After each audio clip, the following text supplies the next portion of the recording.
देखें जी, आज हम यहाँ हाजिर हुए हैं। एक तो दुख होता है बीइंग अ पाकिस्तानी कि हमारे मुल्क को कितना बदनाम किया जा रहा है दुनिया में, चंद नादान लोगों की वजह से, चंद जज्बाती लोगों की वजह से, और वो लोग जो अपनी ज़ाती ईगो को ठंडा करने के लिए, अपनी तसल्ली के लिए नबी सल्लल्लाहु अलैहि वसल्लम जिनको रहमतुल्लिल आलमीन अल्लाह ने बनाकर भेजा है सबके लिए, तो ये वाक़यात जो होते हैं तौहीन रिसालत के, और जब मैं यह मुतालबा भी करूँगा कि जनाब के इस वाक़े को जो ज़िया-उल-हक़ के दौर में लाया गया है ये ऑर्डिनेंस, उसमें अब अमेंडमेंट की ज़रूरत है। वो लोग जो इस कानून को अपने ज़ाती मफाद के लिए इस्तेमाल करते हैं, अपनी ज़ाती ईगो की तसल्ली के लिए और अपनी ज़ात को तसल्ली के लिए, उनको सज़ाए मौत दी जाए, उसमें अमेंडमेंट की जाए कि जनाब कल कोई भी खड़ा होकर अपने ज़ाती दुश्मन को, यानी इवन मुसलमान के ख़िलाफ़ बात करते थे किसी ने तौहीन रिसालत की है। और देखें शहज़ाद और शमा के वाक़े में वहाँ के मकामी लोगों, चाहे वो मुस्लिम थे चाहे वो क्रिश्चन थे, उन्होंने गवाही दी है कि वो भट्टा जो मालकान था, जिस भट्टे में ईंटें बनाई जाती थी, उसके मालकान ने अपनी ज़ाती ईगो के लिए उन लोगों को भट्टे में डाल दिया, वहाँ की आवाम को इस्तेमाल किया। तो मैं समझता हूँ कि ये वक्त आ गया हमारे मौलवियों के लिए, हमारी पार्लियामेंट के लिए, हमारी सिविल सोसाइटी के लिए, हमारी NGO के लिए, हमारी अदलिया के लिए और हमारी मीडिया के लिए कि हम एक कैंपेन चलाएँ। और पाकिस्तान देखें, आज इंग्लैंड में इसके ख़िलाफ़ मुजाहरा हो रहा है और नाम पाकिस्तान का बदनाम हो रहा है उस भट्टा मालिक की वजह से कि जिसने 2 मासूम बच्चों के बाप के माँ को ज़िंदा जला दिया। तो मैं समझता हूँ कि उन मौलवियों को भी जिन्होंने मज़हब को इस्तेमाल किया है, जो मस्जिद के मिंबर में बैठ के इस्लाम को इस्तेमाल करते हैं, जबकि नबी सल्लल्लाहु अलैहि वसल्लम के इस पर कोई दो राय नहीं है। हम सब मानते हैं, तमाम मज़हब के लोग मानते हैं कि मोहम्मद मुस्तफ़ा सल्लल्लाहु अलैहि वसल्लम आखिरी नबी थे और आखिरी नबी हैं।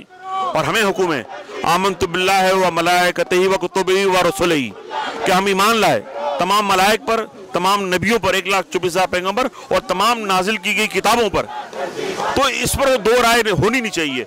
और वो मौलवी जो नबी सल्लल्लाहु अलैहि वसल्लम के नाम पर दुकानदारी करते हैं कि खुदा के वास्ते पाकिस्तान को आगे बढ़ाइए, बर्दाश्त पैदा कीजिए और हमारी तालीम को, हमारे मीडिया को, हमारे NGOs को, सिविल सोसाइटी को आगे आना पड़ेगा, क्योंकि ये पाकिस्तान की बदनामी हो रही है।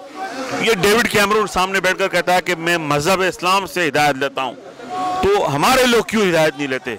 दूध में पानी मिलाते हैं, मिलावटें करते हैं, अपने भाई की जायदाद जब्त कर लेते हैं, अपनी माँ की बेइज्जती करते हैं, अपने भाइयों की बेइज्जती करते हैं और अपनी एक बोटी के लिए किसी का बकरा हलाल कर देते हैं, अपनी एक बोटी के लिए।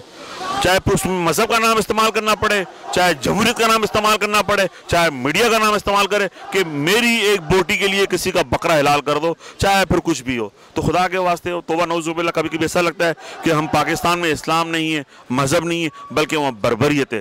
तो मेरी दरख्वास्त है हमारे मौलवियों से कि हम भी मजबूर हैं आपके पीछे नमाज पढ़ने के लिए कि मिंबर पे बैठ के लोगों को एजुकेट करें। पाकिस्तान बैनुल अक़वामी सतह पे बहुत बदनाम हो रहा है। आज यहाँ देखें, अंग्रेज़ भी हैं, फ्रेंच भी हैं, हर कम्युनिटी के लोग हैं जो पाकिस्तान के मामलात पर बहुत ही अजीब व गरीब किस्म की बातें करते हैं।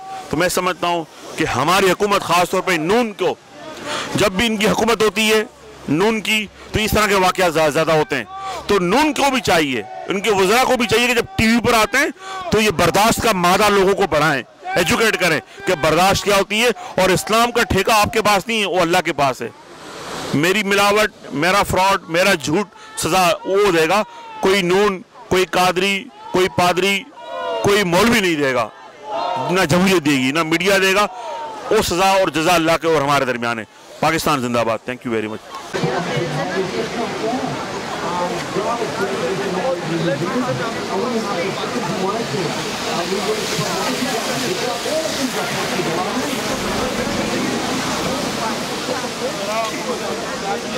Gracias.